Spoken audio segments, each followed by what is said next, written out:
Hello दोस्तों, स्वागत है आपको हमारे यूट्यूब चैनल झारखंड कंपटीशन में। और जैसा कि आप लोगों को पता है दोस्तों कि गुमला ज़िला में चौकीदार की जो आपने नियुक्तियां जो जितनी थी उसके लिए जो आपने आवेदन दी थी उसके लिए लिखित परीक्षा का डेट घोषित कर दिया गया है। आप लोग को जो लिखित परीक्षा है दोस्तों वो आपको 11/8/2024 को होगी विभिन्न परीक्षा केंद्रों में। ठीक है दोस्तों, तो बहुत से हमारे अभ्यर्थी हैं, उनका हमारे पास कॉल भी आया, मैसेज भी आया कि सर इसका क्या सिलेबस है, थोड़ा सा बतलाइए। बहुत से विद्यार्थियों को नोटिफिकेशन में पिछले बार मिला भी था और नोटिफिकेशन में सारा क्लियर भी था कि क्या क्या है लिखित परीक्षा में सिलेबस, किंतु बहुत कोई नोटिफिकेशन नहीं ढूंढ पा रहे थे जिस कारण उनको काफ़ी दिक्कतें आ रही थी। तो मैंने सोचा कि एक छोटा सा वीडियो आप लोगों के लिए बना दो। तो चलिए बिना देर किए स्टार्ट करते हैं दोस्तों। पहले तो देखिए, नियुक्ति प्रक्रिया एक स्तरीय कहने का मतलब एक स्तरीय करने का मतलब सिर्फ एक परीक्षा होगी लिखित परीक्षा, उसके बाद आपका शारीरिक जाँच जो है वो होगा। लिखित परीक्षा जो है दोस्तों आपका टोटल 50 अंकों की होगी। कितने अंकों की होगी? 50 अंकों की। और लिखित परीक्षा में जिला से संबंधित सामान्य ज्ञान और स्थानीय भाषा से संबंधित प्रश्न पूछे जाएंगे। कहने का मतलब है कि इसमें 2 स्तर के क्वेश्चन आपसे पूछे जाएंगे। पहला है कि जिला मतलब गुमला जिला से संबंधित आपसे क्वेश्चन पूछे जाएंगे। कहने का मतलब कि गुमला जिला का स्थापना क्या हुआ, इसमें इसका क्षेत्रफल क्या है, इसका बाउंड्रीज क्या है, यहाँ का भाषा क्या है, यहाँ का प्रमुख पर्यटन स्थल क्या है, यहाँ के मंदिर कोई प्रसिद्ध जगह क्या है। इसी तरह के बहुत से सवाल आपसे पूछे जा सकते हैं। उसी तरह से दूसरा जो है आपका दोस्तों इसमें से पूछे जाएंगे स्थानीय भाषा। कहने का मतलब आप गुमला क्षेत्र से भरे हैं और कौन कौन से स्थानीय भाषा से भरे। बहुत के नागपुरी सिलेक्ट किए हैं, बहुत के मुंडारी सिलेक्ट किए हैं, बहुत के कुड़ुक सिलेक्ट किए हैं। उसी के आधार पर स्थानीय भाषा से संबंधित भी प्रश्न इसमें पूछे जाएंगे। तो आशा करते हैं दोस्तों कि आप लोग समझ गए होंगे कि यहाँ पे जो है सिर्फ 2 ही स्तर के एग्जाम में आपको 50 अंकों का जो परीक्षा लिया जाना है उसमें सिर्फ 2 ही स्तर के सवाल रहेंगे। कहने का मतलब आपको गुमला जिला से संबंधित सामान्य ज्ञान जितने बन सकते हैं उसको आप लोग को क्लियर कर लेना है। और स्थानीय भाषा, मान लीजिए आप नागपुरी लिए हैं तो नागपुरी का कुछ सामान्य, जैसे कुछ नागपुरी का कुछ अर्थ हो गया, नागपुरी कुछ शब्द हो गया, मुख्य में कुछ ग्रामर का पोर्शन थोड़ा बहुत देख लेना है ताकि आप लोग को सहूलियत हो जाए।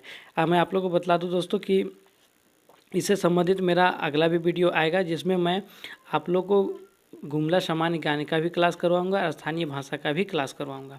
तो आप लोग मेरे वीडियो पे बने रहेंगे और नए होंगे तो आप लोग लाइक एंड सब्सक्राइब जरूर कर दीजिएगा। ठीक है दोस्तों, चलिए आगे देखते हैं कि लिखित परीक्षा में न्यूनतम 30% अंक प्राप्त करना आवश्यक होगा। कहने का मतलब है दोस्तों कि जो लिखित परीक्षा है वो टोटल कितने मार्क्स का है? 50 मार्क्स का। कितने मार्क्स का है दोस्तों? 50 मार्क्स का। ठीक है दोस्तों, कहने का मतलब यहाँ है कि आपको क्वालिफाई करने के लिए कम से कम 30% अंक लाना आवश्यक है। कहने का मतलब है कि 50 में आपको 15 नंबर लाना ही लाना है, तभी आप सफल माने जाएंगे। अन्यथा आपका आगे का कोई भी प्रोसेस के लिए आपको विचार नहीं किया जाएगा। और एक बात इसमें दोस्तों कि सफल उम्मीदवारों की सूची 1/3 की संख्या में तैयार की जाएगी। कहने का मतलब 268 अगर सीट है आपका तो 268 गुने 3 कर लीजिए, जितना होगा उतना सीट लिखित परीक्षा के बाद निकाली जाएगी शारीरिक जांच परीक्षण के लिए। ठीक है दोस्तों, और भी देखिए इसमें कुछ मुख्य बातें हैं जिस पर हम लोग गौर करेंगे। ठीक है, कि लिखित परीक्षा का पाठ्यक्रम सामान्य ज्ञान और स्थानीय भाषा से संबंधित प्रश्न, जिसके लिए टोटल आपको कितने समय दिए जाएंगे दोस्तों? 1.5 घंटे। टोटल 50 अंकों की परीक्षा के लिए आपको 1.5 घंटा का समय मिलेगा और गलत उत्तर के लिए कोई कटौती नहीं की जाएगी। कहने का मतलब है कि माइनस मार्किंग आपका नहीं रहेगा। क्या नहीं रहेगा? माइनस मार्किंग आपका नहीं रहेगा।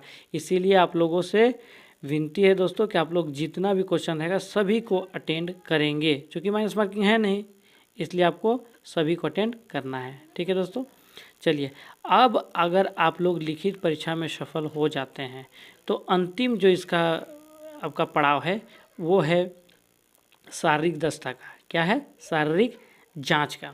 अब लिखित परीक्षा में उत्तीर्ण एवं शारीरिक माप में अंकित न्यूनतम शारीरिक मापधारी अभ्यर्थी जांच में भाग लेंगे। कहने का मतलब है दोस्तों कि लिखित परीक्षा में आप उत्तीर्ण कर जाते हैं। जब आप उत्तीर्ण कर जाइएगा, आपका शारीरिक मापदंड जो कुछ मांगा है, हाइट उठ की आपका हाइट जो है इतना होना चाहिए, आपका हाइट इतना होना चाहिए, आप देख लीजिएगा नोटिफिकेशन में। हाइट से रिलेटेड हम यहाँ ज़्यादा नहीं बतला रहे हैं आपको। तो आपका हाइट में भी क्वालिफाई कर जाइएगा, परीक्षा उत्तीर्ण कर ही गए हैं। उसके बाद सभी अभ्यर्थी 1 मील का दौड़ में भाग लेंगे, मतलब लड़का हो या लड़की, मतलब महिला हो या पुरुष, दोनों को 1 मील की दौड़ पूरी करनी है। 1 मील में कितना होता है दोस्तों? 1600 मीटर। कितना होता है? 1600 मीटर होता है। तो 1600 मीटर आपको दौड़ लगाना है। आसान नहीं है दोस्तों 1600 मीटर।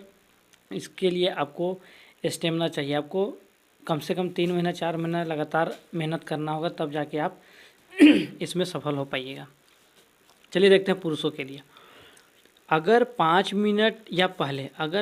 मिनट या उससे पहले पुरुष वर्ग में से कोई 1 मील का दौड़ पूरा कर लेता है तो उसको 20 अंक मिलेंगे। कितने अंक मिलेंगे दोस्तों? 20 अंक। अगर यदि 5 मिनट के बाद 6 मिनट तक के अंदर रहता है तो 6 मिनट के अंदर नहीं, 6 मिनट तक अगर वो दौड़ पूरा करता है तो उसको मिलेंगे 10 अंक। और कहने का मतलब अब है कि अगर 6 मिनट के बाद आपका दौड़ पूरा होता है तो आप असफल माने जाएंगे। अधिक समय। अब उसी तरह बात करते हैं दोस्तों आगे हम लोग महिलाओं के लिए। महिलाओं के लिए क्या क्राइटेरिया है दोस्तों कि 8 मिनट या उससे पहले अगर कोई दौड़ पूरा कर लेती है महिलाओं में से तो उसको 20 अंक पूरे मिलेंगे। और यदि 8 मिनट के बाद और 10 मिनट तक दौड़ पूरा करती है कोई महिला तो उसको 10 अंक मिलेंगे। लेकिन 10 मिनट के बाद अगर कोई महिला दौड़ को पूरा करती है 1600 मीटर को तो उसको असफल माना जाएगा। तो आशा करते हैं दोस्तों कि आप लोगों को ये जो गुमला में आपका चौकीदार का जो एग्ज़ाम होने वाला उससे संबंधित जो भी सिलेबस है वो आपको समझ में आ गया होगा। अब सबसे महत्वपूर्ण बात दोस्तों कि मेरा अगला वीडियो जो आने वाला है वो गुमला सामान्य ज्ञान और स्थानीय भाषा विशेषकर नागपुरी को लेकर मेरा वीडियो जरूर आएगा। हमारे चैनल पर बने रहिए और लाइक और सब्सक्राइब जरूर कीजिएगा दोस्तों। बहुत ही जल्द आपको वीडियो मिल जाएगी। इसी के साथ आज का क्लास यही समाप्त करते हैं दोस्तों। धन्यवाद। जोहार। जय झारखंड।